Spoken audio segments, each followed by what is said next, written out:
Tentang lonceng Gereja Santo Damai Sejahtera di pusat kota Malang terdengar 4 kali pendek menandai dimulainya misa malam Sabtu seperti biasa. Langit sore sudah menggelap, gerimis turun perlahan melewati dahan pohon asam tua di halaman gereja meninggalkan kilau air di atas batu bata yang basah.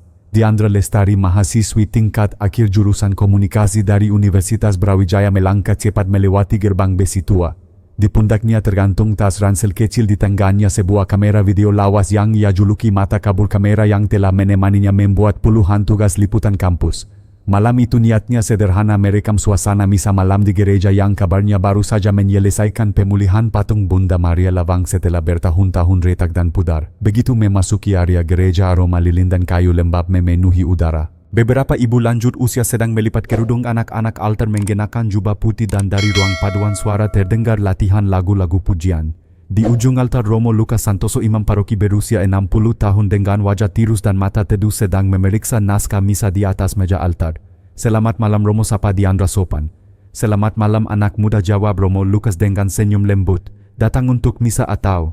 "Saya ingin mengambil gambar untuk tugas kuliah Romo.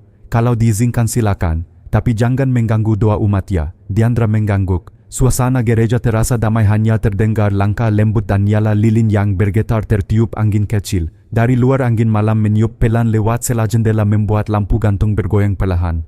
Misa malam itu berlangsung seperti biasanya. Lantunan organ mengiringi doa-doa umat dengan lembut. Diandra menempatkan kameranya di sudut tiang dekat altar, menggerakkan lensa ke patung Bunda Maria Lawang yang baru dipulihkan. Sinar lilin memantul di wajah patung menimbulkan kesan tenang dan suci. Ketika Romo Lukas sedang membaca Injil, angin tiba-tiba bertiup kuat dari pintu belakang. Nyala lilin padam serentak, cahaya gereja meredup. Suara-suara berbisik mulai terdengar. Lalu dalam sekejap Romo Lukas berhenti membaca. Tangannya bergetar, ia memegang dada lalu perlahan jatuh ke lantai altar.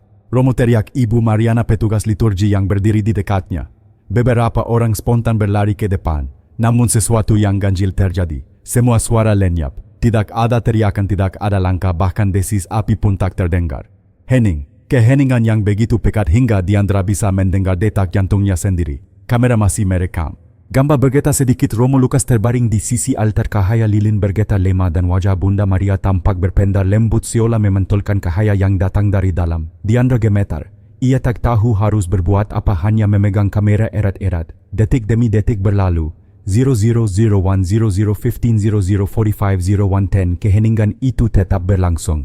Tak seorang pun bergerak. Seakan seluruh dunia berhenti. Sampai di detik ke-90 Romo Lukas membuka mata. Ia duduk perlahan bersandar pada altar dan berukap dengan suara pelan namun jelas, "Tenanglah, Tuhan masih di sini." Seorang wanita di barisan belakang menangis tertahan. Lilin menyala kembali seolah tidak pernah padam. Lonceng gereja berdentang satu kali tanpa seorang pun yang menarik talinya. Beberapa menit kemudian Romo Lukas dibawa ke ruang istirahat. Dokter paroki yang datang setelah misa memeriksa dan menyatakan bahwa jantungnya normal, hanya kelelahan. Semua orang merasa lega. Namun Diandra tahu ada sesuatu di 90 detik itu yang tak bisa dijelaskan dengan logika.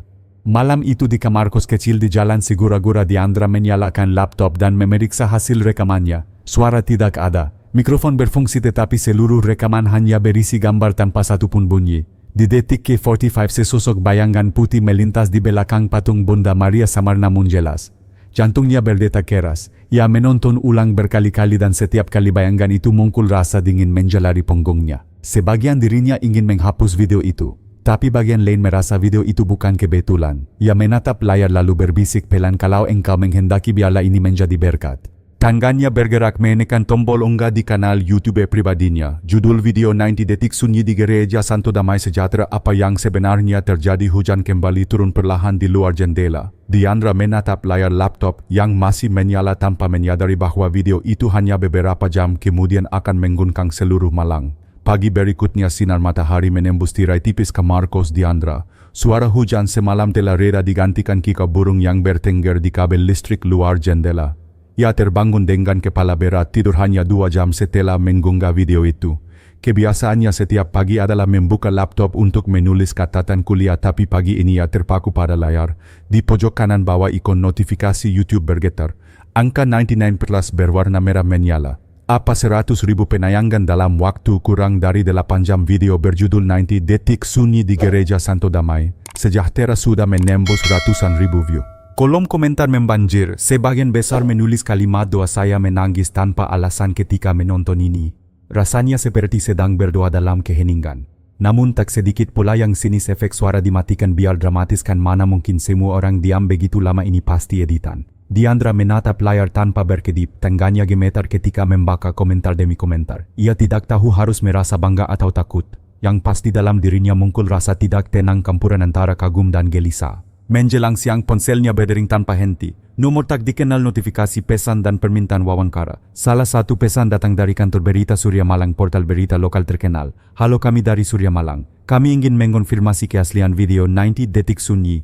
Apakah kami bisa bertemu Anda sore ini? Diandra menatap pesan itu lama. Ia hampir menggetik tidak, tapi entah mengapa jari-jarinya menekannya. Sore hari mereka bertemu di kafe kecil dekat kampus. Wartawan muda bernama Reza Mahendra datang membawa laptop dan kamera kecil. Rambutnya akak-akakan tapi matanya tajam. Jadi kamu yang merekam video itu? Tanyanya sambil menatap lurus. Ya, jawab Diandra pelan. Saya tidak berniat viral. Saya hanya merekam misa malam biasa. Reza mengkondongkan tubuh. Tapi kamu sadar sekarang seluruh kota membicarakannya? Bahkan Romo Lukas jadi sorotan. Ada yang bilang beliau meninggal dan hidup lagi. Tidak benar, potong Diandra kepat. Romo baik-baik saja, hanya pingsan sebentar. Reza tersenyum tipis. Justru itu yang menarik. Karena di video kamu semua orang diam total. Tidak satu pun bergerak selama 90 detik. Kami memeriksanya frame per frame. Ia membuka laptop memperlihatkan hasil analisis. Lihat, tidak ada suara ambient.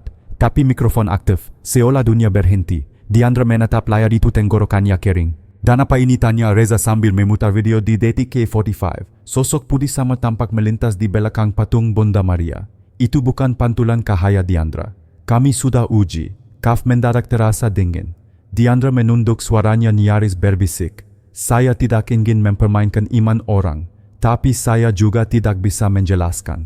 Reza menutup laptop perlahan. Kalau begitu biarkan publik menilai sendiri. Tapi tolong jaga diri. Beberapa kelompok sudah datang ke gereja pagi ini. Ada yang menuduh kamu manipulatif. Diandra pulang dengan kepala penuh pikiran. Jalanan kota Malang sore itu padat pedagang kaki lima berteriak, anak-anak sekolah menyeberang dan aroma bakso menggepul dari gerobak di sudut Jalan Soekarno-Hatta. Tapi di benaknya hanya terngiang satu hal, 90 detik sunyi. Sesampai di depan Gereja Santo Damai Sejahtera, suasananya tak seperti biasa. Puluhan orang berdiri di pagar, sebagian memegang salib kecil, sebagian membawa kamera ponsel. Diandra mengenali beberapa di antaranya warga dari luar paroki. Ada juga mobil stasiun TV lokal parkir di depan. Ia menunduk berjalan cepat melewati kerumunan. Dari dalam gereja terdengar suara langkah terburu-buru. Romo Lukas muncul di pintu samping, wajahnya terlihat lebih pucat daripada semalam. Diandra panggilnya lembut. Kamu datang juga, ya Romo. Saya ingin memastikan semuanya baik-baik saja. Romo tersenyum samar. Tidak sepenuhnya baik, tapi Tuhan bekerja lewat cara yang tak kita mengerti. Mereka berjalan ke ruang pastoran. Di dalam beberapa anggota Dewan Paroki sedang berdiskusi. Di meja tengah koran pagi terbuka dengan judul besar Misteri Gereja Malang 90 detik. Dunia terdiam. Salah satu anggota Bapak Surya berbicara dengan nada khawatir. Romo, ini sudah di luar kendali. Orang datang hanya untuk merekam, bukan untuk berdoa. Ada yang bahkan menjual lilin 90 detik di depan pagar. Romo Lukas menghela napas. Iman bukan tontonan Pak Surya. Tapi jangan salahkan orang yang mencari makna.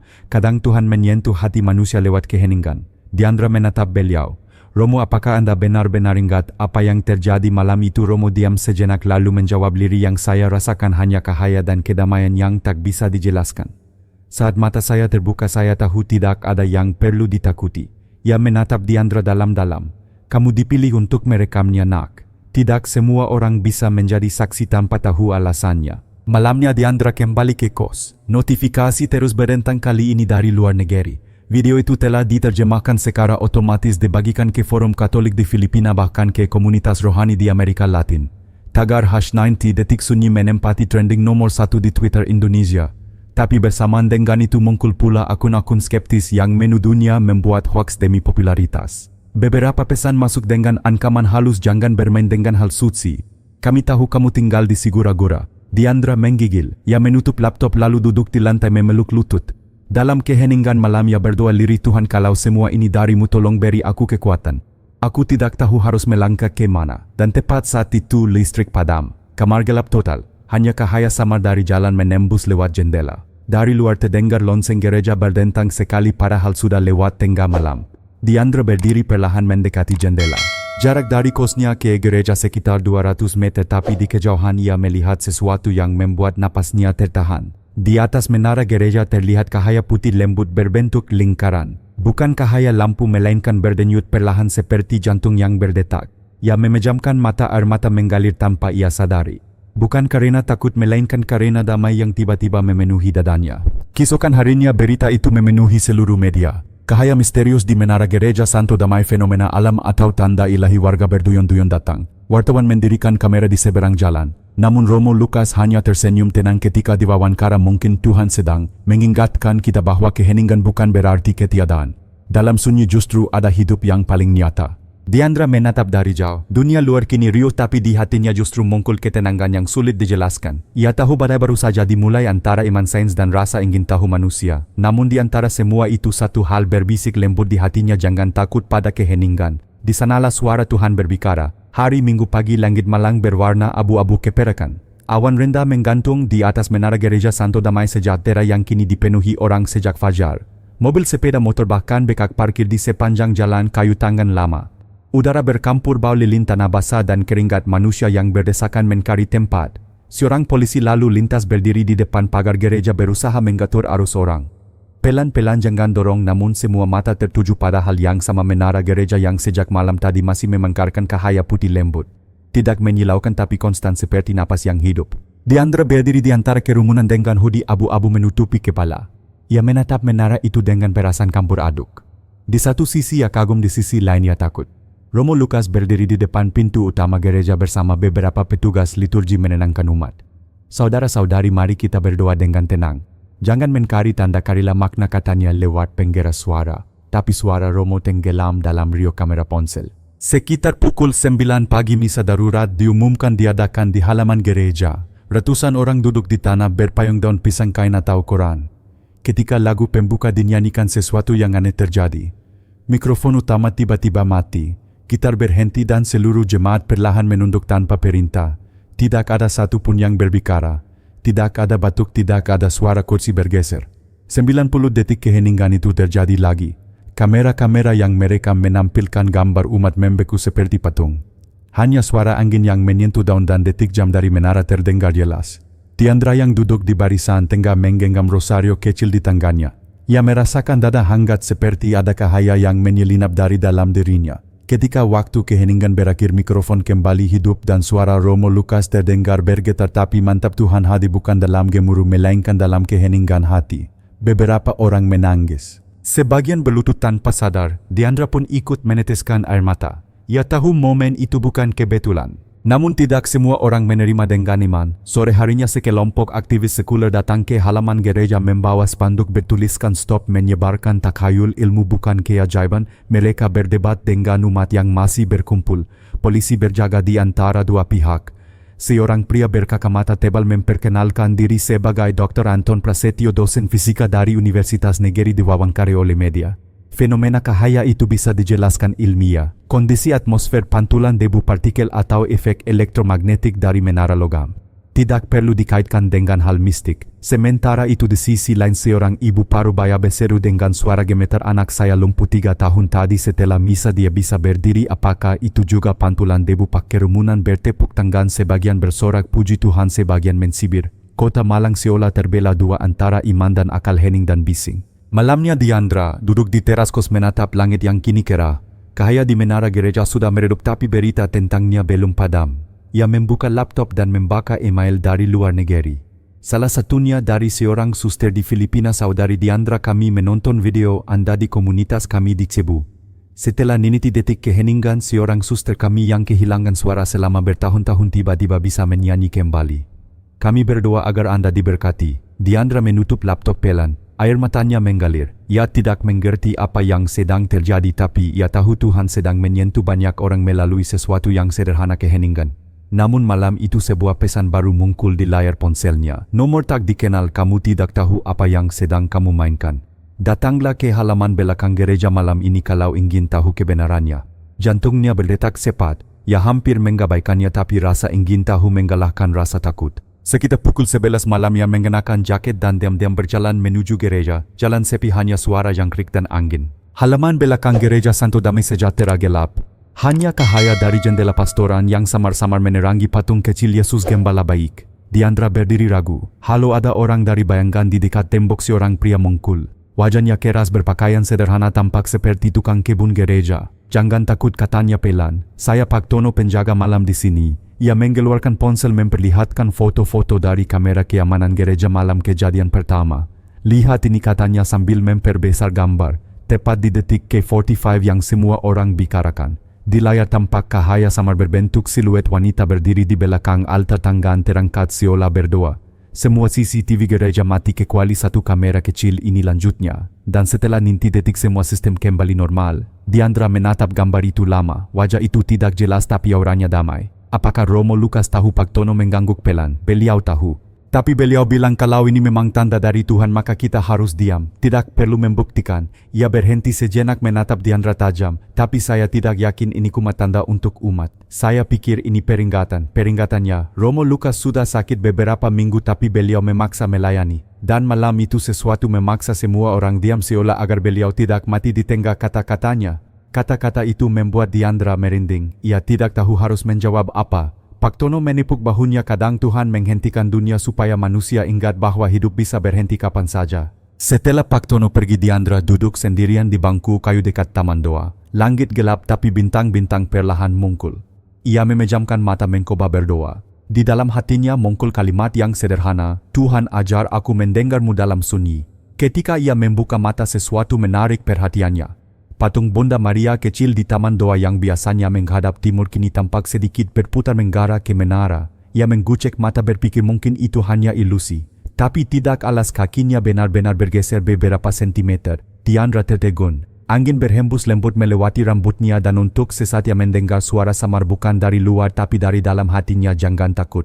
Sunyi itu bukan akhir, itu awal. Ia memeluk rosarionya erat, merasa ada kekuatan halus mengalir dalam dada. Keesokan paginya kabar baru mengguncang. Seorang pria tua yang sebelumnya dikenal ateis berat, Pak Darman, mantan kepala lingkungan sekitar gereja, datang ke misa pagi dengan wajah basah air mata. Di hadapan umat ia berkata lantang, tadi malam saya bermimpi didatangi cahaya. Saya mendengar suara yang sama seperti di video itu. Sekarang saya percaya dan saya ingin dibaptis. Gereja hening sesaat lalu bergemuruh oleh tepuk tangan dan tangis haru. Romo Lucas menatap Diandra yang duduk di barisan belakang tersenyum lembut. Keheningan yang dulu menakutkan kini menular menyebar dari satu hati ke hati lain, bukan lewat kata tapi lewat damai. Malam itu Diandra menulis di buku kata-katanya, aku tidak mencari mukjizat. Tapi mukjizat datang melalui hal yang paling sederhana, diam. Dunia bisa gaduh tapi Tuhan selalu berbisik. Mungkin detik itu bukan kebetulan melainkan undangan untuk berhenti mendengar dan percaya. Ia menutup buku itu, menatap jendela yang memantulkan cahaya redup dari gereja di kejauhan. Diandra tersenyum kecil. Ia tahu kisah ini belum selesai. Karena keheningan baru saja mulai berbicara. Senin pagi kota Malang tidak lagi terasa sama. Jalan-jalan di sekitar gereja Santo Damai Sejahtera padat sejak subuh. Kamera berita berjejer di trotoar, reporter berdesakan mencari sudut terbaik. Mobil dengan logo televisi nasional berhenti di depan pagar gereja menurunkan kru lengkap dengan mikrofon bertanda logo besar. Judul berita yang beredar di layar ponsel hampir sama semua, fenomena 90 detik sunyi, mukjizat atau manipulasi cahaya misterius gereja Malang diteliti BMKG dan kepolisian. Diandra menatap layar ponselnya dengan napas berat. Ia membaca komentar-komentar baru, sebagian memujanya, sebagian mencaci. Ada yang menganggapnya utusan Tuhan tapi lebih banyak yang menuduhnya pembuat konten sensasional. Pesan pribadi membanjiri kotak masuk, kamu pahlawan iman dasar penipu, mau cari uang dari video rohani, ya Tuhan memberkatimu. Kami akan laporkan kamu ke polisi. Tangannya gemetar. Ia menutup ponsel, menarik napas panjang dan menatap langit. Awan bergerak pelan seolah seluruh kota menahan napas menunggu sesuatu. Sekitar pukul 9, dua mobil polisi memasuki area gereja. Di belakangnya terlihat dua pria berpakaian sipil dan seorang wanita muda dari Dinas Kominfo Kota Malang. Mereka menemui Romo Lucas Santoso di ruang pastoran. Selamat pagi Romo, kata petugas utama dengan nada sopan tapi tegas. Kami datang untuk meminta klarifikasi terkait video yang beredar. Romo tersenyum tenang. Silakan, saya tidak keberatan menjelaskan selama semuanya dilakukan dengan hormat. Mereka duduk. Diandra yang sedang membantu menata berkas liturgi di ruangan sebelah ikut mendengar percakapan itu. Petugas membuka map tebal memperlihatkan beberapa foto cetak dari video 90 detik. Menurut analisis awal tidak ada manipulasi digital tapi kami menemukan gangguan sinyal elektromagnetik yang tidak biasa di sekitar gereja pada waktu kejadian. Gangguan, tanya Romo lembut. Ya Romo, seluruh jaringan listrik dan sinyal ponsel sempat padam selama 90 detik. Ruangan hening. Diandra menahan napas. Romo memejamkan mata sejenak lalu berkata pelan, kalau begitu bukan hanya kami yang berhenti tapi seluruh kota ikut diam. Petugas itu tertegun tidak tahu harus menanggapi bagaimana. Sementara itu di luar gereja suasana memanas. Sekelompok mahasiswa yang menamakan diri Forum Rasional Malang membawa spanduk bertuliskan kebenaran harus berdasar fakta bukan iman. Di sisi lain ratusan umat Katolik berkumpul sambil berdoa rosario, memegang lilin dan menyanyikan lagu Ave Maria. Dua dunia yang berbeda berdiri hanya berjarak 3 meter dipisahkan oleh garis polisi dan pagar gereja. Diandra berdiri di antara mereka tak sanggup memilih sisi. Ia melihat seorang anak kecil berlutut di depan patung Bunda Maria berdoa kusyuk di tengah teriakan orang dewasa. Hatinya bergetar. Dalam pikirannya muncul pertanyaan, mengapa manusia selalu ribut justru ketika Tuhan meminta diam. Sore itu Diandra dipanggil ke kantor Kominfo untuk dimintai keterangan. Ruangannya dingin beraroma kertas baru dan kopi. Seorang pejabat bernama Bu Ratna Sihombing menatapnya dari balik meja. Nona Diandra, Anda menyadari bahwa video Anda telah menimbulkan keresahan publik. Saya tidak bermaksud menimbulkan keributan Bu. Saya hanya merekam apa yang saya lihat. Baik, tapi publik butuh kepastian. Ada dugaan bahwa Anda menambahkan efek suara atau cahaya untuk menciptakan kesan mukjizat.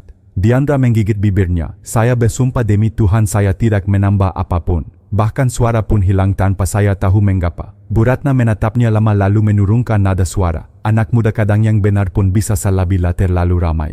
Hati-hati ya, dunia digital tidak punya belas kasihan. Kata-kata itu menusuk dalam. Diandra keluar dari ruangan dengan langkah gontai. Di luar wartawan sudah menunggunya. Mikrofon dan kamera diarahkan padanya. Apakah Anda ingin mengatakan bahwa kejadian itu mukjizat? Apakah Anda bekerja sama dengan gereja? Apakah Anda siap jika video Anda diturunkan? Ia hanya menjawab singkat, saya tidak tahu apa yang terjadi. Tapi saya tahu selama nineti detik itu dunia benar-benar diam. Malam harinya Diandra pulang ke kos dalam keadaan letih.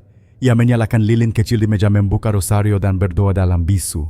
Suara dari luar hanya samar-samar berita, televisi, motor melintas, anjing menggonggong. Tapi di dalam kamar keheningan terasa tebal seperti malam pertama itu. Tiba-tiba layar laptopnya menyala sendiri.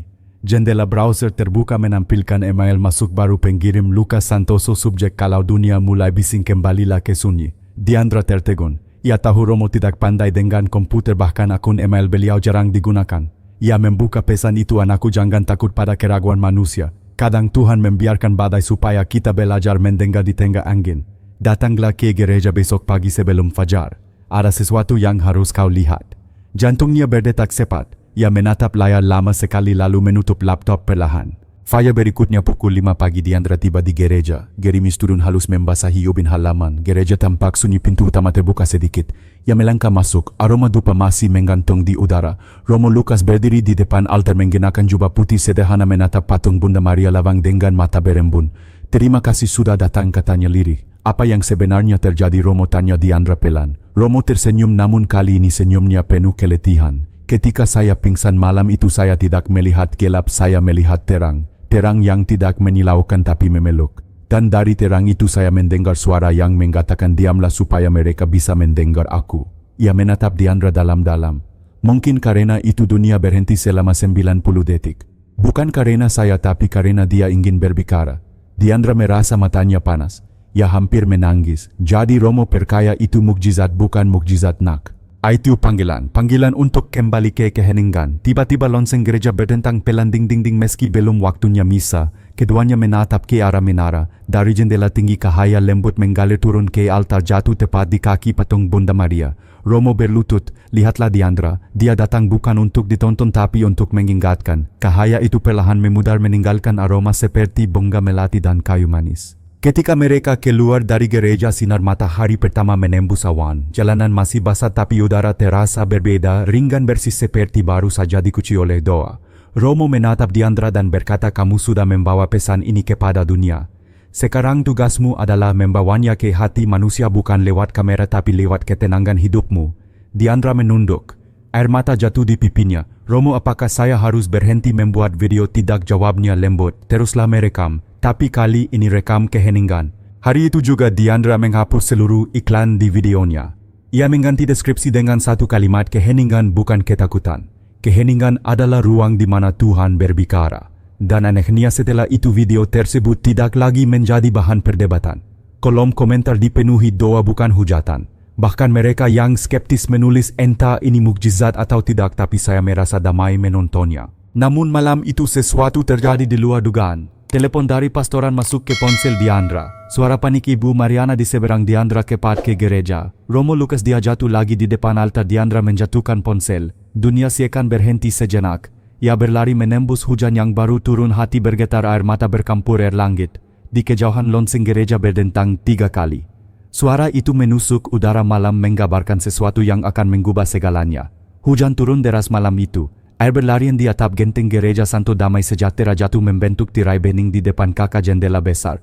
Diandra berlari sekuat tenaga menyusuri jalan yang licin, bajunya basah, rambut menempel di wajah. Lonceng gereja berdentang 3 kali pelan, tapi jelas bunyi yang selama ini menjadi pertanda duka. Ketika ia tiba di halaman, lampu gereja masih menyala terang. Beberapa umat berdiri panik di depan altar. Diandra menembus kerumunan, napasnya tersenggal.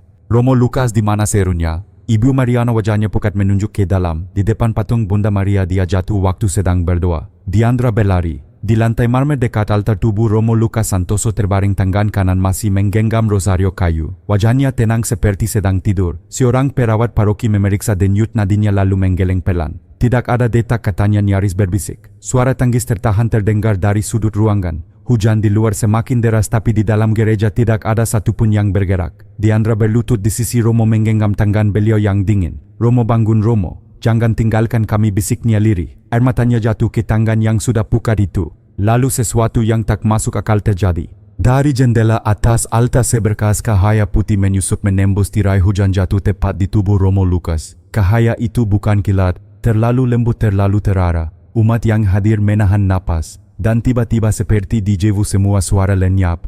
Tidak ada isak tangis, tidak ada deru hujan, tidak ada detak jam. 90 detik keheningan itu kembali untuk ketiga kalinya. Diandra merasakan telinganya berdenging tapi sekaligus damai. Udara di dalam gereja berubah hangat meski di luar petir menyambar. Ia menatap wajah Romo Lucas. Di tengah cahaya itu bibir sang Romo bergerak perlahan meski paru-parunya telah berhenti bekerja. Diamlah dan dengarlah, suara itu tidak keluar dari tenggorokannya tapi terdengar jelas di dalam hati semua orang di ruangan itu. Beberapa umat jatuh berlutut, sebagian menutup wajah sambil menangis. Ketika detik kenineti berakhir, cahaya itu lenyap, hujan berhenti seketika. Dan di bawah patung Bunda Maria tempat Romo terbaring mongkol genangan kecil berbentuk salib, airnya jernih berbau melati. Pagi harinya kabar menyebar ke seluruh Malang, Romo Lucas meninggal dalam keheningan. Fenomena cahaya kembali muncul, namun bagi yang hadir malam itu mereka tahu itu bukan sekadar kematian. Itu semakam perpisahan yang suci. Tubuh Romo Lucas disemayamkan di ruang doa selama 3 hari. Ribuan orang datang memberi penghormatan. Ada yang berdoa, ada yang menangis diam-diam, dan ada pula yang hanya berdiri memandangi wajah beliau yang tersenyum dalam peti kakak. Diandra tidak meninggalkan gereja sejak malam kejadian. Ia tidur di bangku kayu menemani umat yang datang silih berganti. Kadang ia membantu menata lilin, kadang ia hanya duduk diam di depan altar menggenggam rosario milik Romo. Suatu malam ketika gereja mulai sepi, ia mendengar langkah pelan mendekat. Pak Tono penjaga malam datang membawa termos kopi. Minumlah sedikit nak, kau sudah 3 hari tidak makan betul. Diandra tersenyum lemah. Terima kasih Pak, saya hanya takut kalau pergi nanti kehilangan sesuatu. Pak Tono duduk di sampingnya menatap peti jenazah Romo. Romo pernah bilang setiap kematian orang suci meninggalkan gema. Tapi gema itu bukan suara, melainkan perubahan hati orang yang mendengarnya. Ia menatap Diandra. Mungkin kau salah satu gema itu. Keesokan harinya misa requiem digelar. Gereja penuh sesak, bahkan halaman luar dipasang layar besar untuk umat yang tidak kebagian tempat. Ketika peti diangkat menuju altar, semua orang berdiri. Lagu Ave Maria menggalun pelan dari paduan suara. Namun di tengah lagu itu mikrofon kembali mati tanpa sebab. Umat tertegun. Tak seorang pun bersuara. Keheningan keempat pun turun kali ini, bukan karena misteri tapi karena hati semua orang menolak berbicara. Lonceng berdentang 3 kali. Lalu tiba-tiba dari penjara suara yang sebelumnya mati terdengar suara rekaman "Tenanglah, Tuhan masih di sini". Itu suara Romo Lucas, rekaman homili misa malam pertama yang direkam Diandra tanpa sadar di kameranya. Suara itu lembut, tenang, seolah Romo sendiri hadir kembali. Banyak orang meneteskan air mata. Diandra menunduk menahan tangis, menyadari Tuhan tidak mengambil. Romo sepenuhnya dia hanya memindahkannya ke keheningan yang lebih dalam. Setelah misa selesai, Diandra berdiri sendirian di taman doa di belakang gereja. Angin sejuk berembus lembut membawa aroma melati dari altar tempat Cahaya turun malam itu. Ia membuka buku catatannya dan menulis, Romo sudah pergi tapi keheningannya tetap hidup. Aku tidak lagi takut pada sunyi. Karena dalam sunyi ada cinta yang tak pernah mati. Ketika ia menutup buku itu, seekor burung merpati putih terbang turun hinggap di pagar dekatnya. Diandra menatapnya tersenyum samar. Romo, apakah itu tanda darimu? Katanya pelan. Burung itu menggepakkan sayap lalu terbang ke arah menara menghilang dalam cahaya pagi. Beberapa hari kemudian Diandra menerima paket pos tanpa nama pengirim. Di dalamnya ada sebuah amplop berisi USB kecil dan sekarik surat tulisan tangan. Tulisan itu dikenalnya Romo Lucas. Untuk Diandra, kalau kamu membaca ini berarti aku sudah pulang. Jangan tangisi aku tapi teruskan pesan ini. Di folder USB itu ada satu file rekaman pendek, bukan homili melainkan doa pribadiku. Jika suatu hari dunia kembali terlalu berisik, putarlah doa itu. Dan biarkan dunia berhenti selama 90 detik lagi. Tangan Diandra bergetar. Ia menangkapkan USB itu ke laptop. Hanya ada satu file silence 90.mp3. Ia menekan play. Suara napas lembut Romo terdengar, diikuti kalimat pelan, Tuhan buatlah dunia diam agar mereka bisa mendengar kasih-Mu lagi. Lalu tidak ada suara lain. Selama 90 detik penuh hanya keheningan. Tapi entah mengapa air mata mengalir deras di pipi Diandra. Ia merasa seolah seluruh dunia ikut berhenti bersamanya. Ketika rekaman berakhir, seekor merpati kembali muncul di jendela kamarnya. Kali ini membawa sehelai daun melati di paruhnya. Diandra tersenyum menatap ke langit. Terima kasih Romo. Aku mengerti sekarang mukjizat bukan tentang cahaya di langit tapi tentang hati yang akhirnya mau diam. Hari-hari berikutnya Diandra mulai membuat seri video baru di kanalnya. Bukan tentang keajaiban atau kontroversi tapi tentang praktik keheningan. Setiap video hanya berdurasi 90 detik tanpa suara, tanpa narasi, hanya gambar sederhana orang berdoa, daun gugur, sinar matahari pagi menembus jendela. Deskripsinya selalu sama, luangkan waktu 90 detik untuk diam. Dunia akan bicara dengan caranya sendiri. Yang mengejutkan, video-videonya kembali viral. Tapi kali ini bukan karena kehebohan melainkan karena ketenangan yang menular. Banyak penonton menulis di kolom komentar, saya menonton sambil menangis padahal tidak ada suara. Saya merasa disembuhkan dari kecemasan setelah 90 detik ini. Suatu sore ketika Diandra sedang menata lilin di altar kecil rumahnya, ia menatap rosario kayu milik Romo Lucas dan berbisik, Romo, saya akan teruskan pesanmu. Dunia boleh gaduh tapi iman akan selalu tahu cara untuk diam. Di luar jendela langit malang berwarna jingga kemasan. Lonceng gereja berdentang satu kali lalu berhenti. Dan selama 90 detik dunia terasa sunyi, bukan karena hilang suara tapi karena semua hati sedang mendengarkan. 2 minggu setelah pemakaman Romo Lucas Santoso, kota Malang tidak lagi sama. Gereja Santo Damai Sejahtera kini menjadi tempat ziarah. Orang datang dari berbagai kota, Surabaya, Bandung, Jakarta, bahkan dari luar negeri.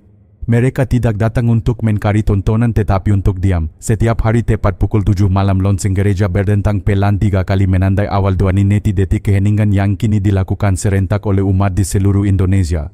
Tidak ada lagu, tidak ada khotbah, hanya diam. Dan anehnya diam itu menular. Diandra berdiri di halaman gereja mengenakan jaket sederhana. Di sekelilingnya ratusan orang berdiri dengan mata tertutup, kepala menunduk. Tidak ada yang memegang ponsel. Tidak ada kamera. Ketika lonceng pertama berdentang, seluruh kota seakan menahan napas. Suara kendaraan perlahan menghilang. Burung-burung berhenti di udara. Hanya keheningan tebal dan lembut menyelimuti semua. Selama 90 detik itu Diandra tidak berpikir apa-apa. Tidak tentang video, tidak tentang kontroversi, tidak tentang kehilangan. Ia hanya merasakan damai-damai yang pernah ia lihat di wajah Romo Lucas sebelum berpulang. Ketika lonceng ketiga berdentang menandai akhir doa, beberapa orang mulai menangis tanpa suara. Seorang ibu muda memeluk anaknya erat. Seorang remaja laki-laki menatap langit dengan mata berkaca. Dan Diandra tahu mukjizat belum berakhir. Keesokan harinya Berita Nasional menayangkan laporan utama gerakan 90 detik sunyi menyebar ke seluruh Nusantara. Sekolah, rumah sakit dan pabrik berhenti sejenak untuk berdoa. Rekaman dari berbagai daerah memperlihatkan hal luar biasa di Surabaya. Siswa-siswi SD berhenti menulis saat bel berbunyi lalu menunduk diam serentak. Di Makassar, nelayan di dermaga meletakkan jala dan menatap laut selama 90 detik. Di Jakarta, para pekerja kantoran menutup mata di depan komputer sementara lampu ruangan diredupkan. Tidak ada perintah pemerintah, tidak ada kampanye iklan. Gerakan itu tumbuh sendiri seperti benih kecil yang ditanam di hati orang lalu tumbuh menjadi hutan yang tenang. Namun seperti semua hal besar tidak semua pihak senang. Suatu sore Diandra menerima undangan menghadiri diskusi publik nasional di Jakarta disiarkan langsung di televisi. Tema besar yang dipasang di layar fenomena 90 detik sunyi iman sains atau sugesti massal. Di panel itu hadir berbagai tokoh Dr. Anton Prasetyo, ahli fisika atmosfer yang dulu menuduh video Diandra manipulatif, Romo Petrus Manulang, teolog dan juru bicara Keuskupan Agung Prof. Sari Dewanti, psikolog komunikasi, dan Diandra sendiri yang kini dianggap saksi awal fenomena itu. Ketika acara dimulai, pembawa acara bertanya, "Saudari Diandra, apakah Anda percaya bahwa apa yang terjadi di Gereja Santo Damai benar-benar mukjizat?" Diandra menatap mikrofon di depannya. Studio hening, kamera menyorot wajahnya. Ia menarik napas panjang. "Saya tidak tahu apakah itu mukjizat dalam arti teologis," katanya tenang. "Tapi saya tahu satu hal, selama 90 detik itu setiap orang kaya miskin beriman atau tidak semua berhenti dan saling mendengarkan tanpa bicara. Kalau itu bukan mukjizat, apalagi?" Penonton di studio terdiam. Bahkan Dr. Anton tidak segera membantah. Akhirnya sang profesor hanya berkata pelan, "Mungkin diam memang satu-satunya bahasa yang belum kita teliti." Setelah acara itu Diandra kembali ke Malang. Namun sesuatu berubah. Ia tidak lagi sekadar pembuat video viral. Orang-orang datang menemuinya bukan untuk wawancara tapi untuk berbagi kisah. Seorang sopir truk dari Semarang menceritakan bahwa selama 90 detik keheningan di jalan tol ia tiba-tiba teringat anaknya yang sudah 2 tahun tak ia temui dan malam itu juga ia pulang. Seorang perawat di rumah sakit Bekasi mengatakan bahwa pasien-pasien di ruang ICU yang biasanya gelisah tiba-tiba tenang selama momen sunyi itu. Bahkan seorang narapidana di penjara Medan menulis surat, "Saat semua orang diam untuk pertama kalinya saya merasa Tuhan juga mendengarkan saya meski saya di balik jeruji." Diandra membaca surat-surat itu setiap malam sebelum tidur. Ia sadar keheningan bukan lagi sekadar fenomena melainkan bahasa kasih yang menembus batas. Tapi di balik semua itu satu hal masih menggusiknya. Malam sebelum Romo Lukas meninggal, beliau pernah berpesan kalau dunia mulai bising kembalilah ke sunyi. Dan kini meski gerakan itu mendatangkan ketenangan, media mulai mengubahnya menjadi komoditas. Ada stasiun televisi yang menyiarkan 90 detik sunyi challenge. Ada merek minuman yang menempelkan slogan "Rasakan sunyinya hidupmu" di botolnya. Bahkan influencer membuat video diam sambil ngopi. Diandra gelisah. Ia duduk di bangku gereja malam itu sendirian menatap patung Bunda Maria Lawang yang kini dikelilingi bunga segar. Apakah ini masih tentang Tuhan atau sudah tentang popularitas, bisiknya? Dari arah sakristi Pak Tono muncul membawa sapu. Ia tersenyum kecil. Anak muda dunia selalu bising bahkan dalam diam. Tapi Tuhan tidak berubah. Bagaimana jika orang mempermainkan keheningan? Pak Tono menatap patung di depan mereka. Biarlah mereka mencoba. Karena pada akhirnya yang berpura-pura diam akan lelah dan hanya yang sungguh mendengar yang akan bertahan. Kata-kata itu menenangkan hati Diandra. Ia menatap salib di atas altar. "Terima kasih Pak, saya hampir lupa bahwa sunyi pun perlu kesetiaan." Seminggu kemudian Diandra menerima undangan resmi dari Konferensi Wali Gereja Indonesia untuk menghadiri Misa Nasional peringatan 40 hari wafatnya Romo Lukas. Acara itu akan disiarkan langsung ke seluruh negeri, diadakan di lapangan Rampal Malang.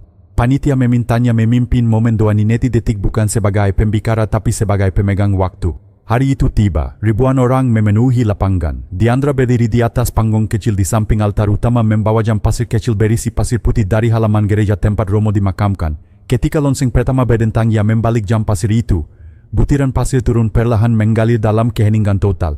Selama 90 detik langit Malang berubah lembut. Awan terbuka sedikit dan sinar matahari menembus lurus ke tengah altar. Seorang bayi di barisan depan berhenti menangis. Seekor burung melintas rendah tanpa suara. Dan di tengah keheningan itu Diandra merasa seolah mendengar suara familiar, suara Romo Lukas lembut dan hangat di dalam hatinya. "Kau lihat nak, bahkan langit pun bisa diam bila manusia mau mendengar." Air mata mengalir di pipinya. Tapi kali ini itu bukan air mata duka, itu air mata syukur. Ketika waktu keheningan berakhir, umat berdiri menyanyikan lagu Bapa Kami dengan nada rendah. Tidak ada tepuk tangan, tidak ada sorak. Hanya doa yang keluar perlahan dari hati yang tenang. Diandra menatap pasir terakhir yang jatuh di jamnya. Ia tahu gerakan ini tidak akan berhenti di sini. Suatu hari nanti orang mungkin lupa siapa Romo Lukas, lupa siapa dirinya. Tapi 90 detik sunyi akan tetap hidup karena keheningan telah menemukan rumahnya di hati manusia. Malam itu setelah semua orang pulang, Diandra kembali ke gereja. Ia menyalakan satu lilin kecil di altar lalu menulis surat di buku doa umat untuk Romo Lukas. "Dunia kini mulai belajar diam.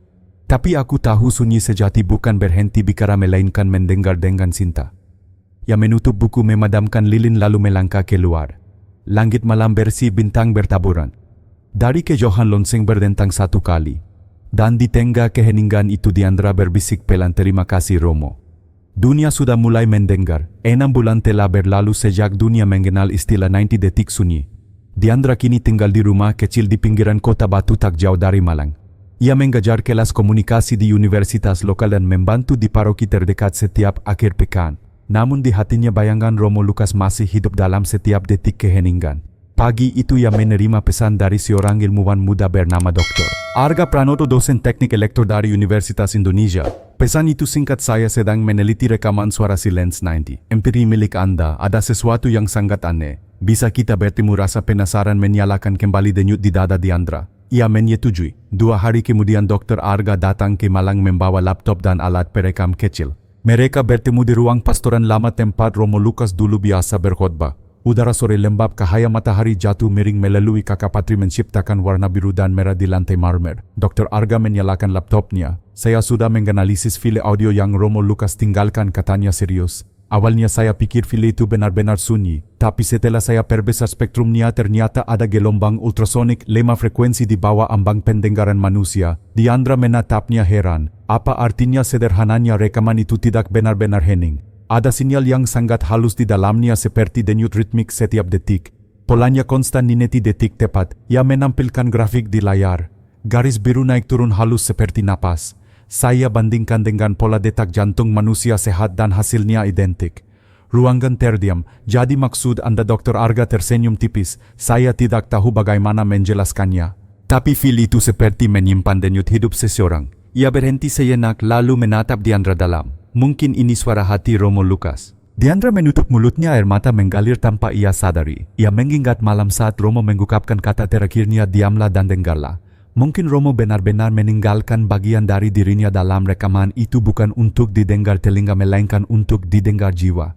Dr. Arga melanjutkan, "Yang lebih menarik, saya putar frekuensi itu di laboratorium. Ketika kami mengujinya pada pasien dengan gangguan kecemasan, detak jantung mereka perlahan menurun dan pola napas mereka menjadi stabil. Kami tidak bisa menyebutnya penyembuhan supranatural, tapi efeknya nyata." Ia menatap Diandra. Romo Lukas meninggalkan sesuatu yang melampaui penjelasan sains. Malam itu Diandra kembali ke rumahnya dengan hati campur aduk. Ia menyalakan lilin kecil di meja, membuka laptop dan memutar file silence90.mp3 sekali lagi. Ruangan menjadi hening, hanya cahaya api kecil menari di dinding. Ia memejamkan mata. Detik-detik berlalu perlahan. Tiba-tiba di tengah keheningan itu ia mendengar sesuatu, bukan suara luar tapi suara dari dalam dadanya sendiri. "Teruskan nak. Bukan aku yang membuat dunia diam, tapi cinta yang kau tanam di dalamnya." Suara itu lembut dan hangat. Ia tahu itu suara Romo Lukas. Air mata jatuh tanpa bisa ditahan. Ketika 90 detik berakhir, lilin di depannya padam dengan sendirinya, tapi ruangan terasa terang. Beberapa hari kemudian Diandra diundang ke Jakarta untuk menghadiri simposium nasional tentang spiritualitas dan ilmu pengetahuan. Topiknya gelombang keheningan dan kesehatan mental. Penelitian Dr. Arga menjadi sorotan. Ia mempresentasikan data yang menunjukkan bahwa paparan frekuensi 90 detik menurunkan kadar stres hingga 40% dalam uji klinis. Ketika tiba gilirannya berbicara, Diandra berdiri di podium menatap ratusan peserta. "Saya bukan ilmuwan," katanya pelan. "Saya hanya seseorang yang pernah melihat dunia berhenti selama 90 detik." Ia menarik napas panjang. Romo Lukas pernah berkata, "Tuhan tidak selalu menjawab dengan kata tapi dengan diam." Kini saya tahu maksudnya. Kadang manusia butuh berhenti berbicara agar bisa mendengar yang paling penting, kasih. Ruangan hening total. Beberapa orang menunduk. Seorang wanita di barisan depan menyeka air mata. Ketika tepuk tangan akhirnya terdengar, Diandra tahu bukan dirinya yang mereka tepuk, tapi pesan dari seseorang yang sudah tiada namun tetap hidup dalam keheningan. Setelah simposium, ia berjalan sendirian ke taman di belakang gedung. Di sana udara sore Jakarta lembab, aroma bunga Kamboja samar tercium. Ia menatap langit dan berbisik, "Romo, kalau ini warisanmu, aku akan menjaganya." Ponselnya bergetar pelan. Pesan baru dari seorang siswa Semadi Flores, "Kak Diandra, kami melakukan doa 90 detik tiap pagi di sekolah. Teman-teman yang dulu sering berkelahi sekarang saling bantu. Terima kasih sudah mengenalkan kami pada diam yang membuat kami mendengar." Diandra tersenyum. Mungkin benar katanya dalam hati, keheningan bisa menjadi revolusi tanpa suara. Beberapa bulan kemudian Gereja Santo Damai Sejahtera resmi membuka Taman Keheningan Romo Lukas. Taman doa di belakang gereja dikelilingi pohon pinus dan kolam kecil. Diandra diundang untuk menghadiri peresmiannya. Ketika ia tiba, matahari senja menyinari patung baru Romo Lucas yang berdiri di tengah taman. Senyumnya tenang, tangannya menggenggam rosario. Di bawah patung itu terukir kata-kata terakhirnya, "Tenanglah, Tuhan masih di sini." Umat berdiri mengelilingi taman. Lonceng berdentang 3 kali. Dan seperti tradisi selama 90 detik semua orang diam. Angin berembus lembut, dedaunan bergetar, air kolam memantulkan cahaya kemasan. Diandra menutup mata mendengar detak jantungnya berpadu dengan detak bumi. Ketika keheningan berakhir, seekor merpati putih turun dari menara gereja dan hinggap di pundaknya. Semua orang melihat tapi tak seorang pun bersuara. Romo Petrus yang kini menggantikan posisi Romo Lucas berkata pelan, "Mungkin Tuhan sedang mengungkapkan amin atas semua doa kita." Malamnya Diandra duduk di taman itu sendirian. Ia membuka buku catatan terakhirnya, halaman-halaman penuh tulisan tangan. Di halaman terakhir ia menulis, "Hari ini aku belajar bahwa mukjizat tidak selalu mengubah langit tapi mengubah hati. Bahwa diam bukan tanda lemah melainkan tanda perkaya. Dan bahwa cinta sejati tidak butuh kata untuk berbicara." Ia menutup buku lalu menatap langit. Bintang-bintang bersinar lembut di atas menara gereja seperti mata Tuhan yang tersenyum. Untuk pertama kalinya setelah sekian lama Diandra merasa benar-benar tenang. Ia tahu kisah malam sunyi Nineti detik tidak berakhir di sini karena setiap kali seseorang berhenti dan mendengar kisah itu akan hidup lagi. Beberapa tahun kemudian gerakan 90 detik keheningan resmi diakui sebagai Hari Nasional Refleksi di Indonesia. Sekolah kantor, rumah ibadah bahkan kanal televisi menghentikan siaran mereka setiap tanggal 14 Mei pukul 19.00 selama 90 detik. Dan di setiap rumah orang-orang menutup mata mendengarkan suara hati mereka sendiri. Beberapa mendengar kenangan, beberapa mendengar air mata, beberapa mendengar doa.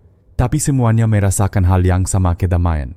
Diandra kini berusia 40 tahun. Ia tidak lagi terkenal tapi setiap kali lonceng berdentang 3 kali ia masih menunduk dan diam. Di ruang tamunya tergantung foto Romo Lucas dengan senyum hangat. Di meja kecil di bawahnya lilin kecil menyala dan di sampingnya USB kecil bertuliskan Silence 90.mp3.